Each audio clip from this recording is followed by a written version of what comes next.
మెదక్ పట్టణం రామదాస్ చౌరస్తా వద్ద సదర్ ఉత్సవం శనివారం రాత్రి 9 గంటల నుంచి రాత్రి 10:30 గంటల వరకు ఘనంగా నిర్వహించారు. ఎడ్లను ఆడించారు. సదర్ ఉత్సవ ముఖ్య అతిథులుగా ఎంపీ రఘునందన్ రావు, ఎమ్మెల్యే రోహిత్ రావు, మున్సిపల్ చైర్మన్ తొర్నూరు చంద్రపాలు హాజరయ్యారు. సదర్ ఉత్సవంలో ఆడించారు. యువకులు నృత్యాలు చేస్తూ దున్నపోతులపై ఎక్కి నాట్యమాడారు. పాటలకు అనుగుణంగా నృత్యాలు చేశారు. సదర్ ఉత్సవం ఘనంగా నిర్వహించుకున్నారు. ఈ ఉత్సవానికి మెదక్ జిల్లా అధ్యక్షులు, పట్టణ అధ్యక్షులు చల్లా ప్రసాద్ యాదవ్, కార్యదర్శి బాలరాజ్ యాదవ్ సంఘం సదర సమ్మేళనానికి ఏర్పాటు చేశారు. డీజే పాటలకు అనుగుణంగా యువకులు నృత్యాలు చేశారు.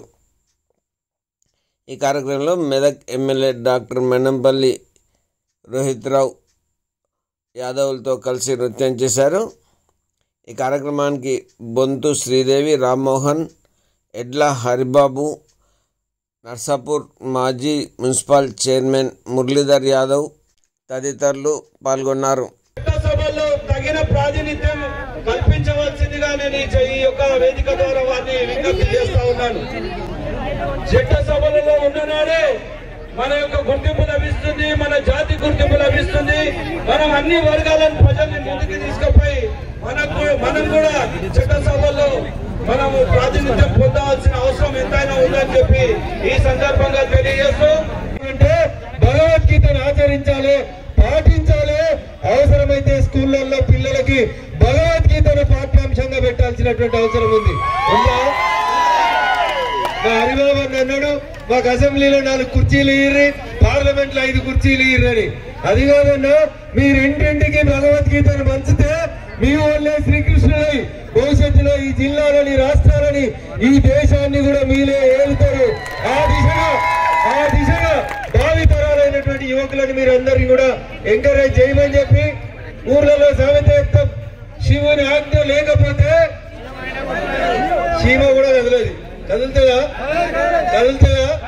మరి ఆ శివుని భక్తులు ఎంత గొప్పగా ఉంటారో, ఎంత కఠోరమైన దీక్షని పాటిస్తారో మీకు అందరికి తెలుసు.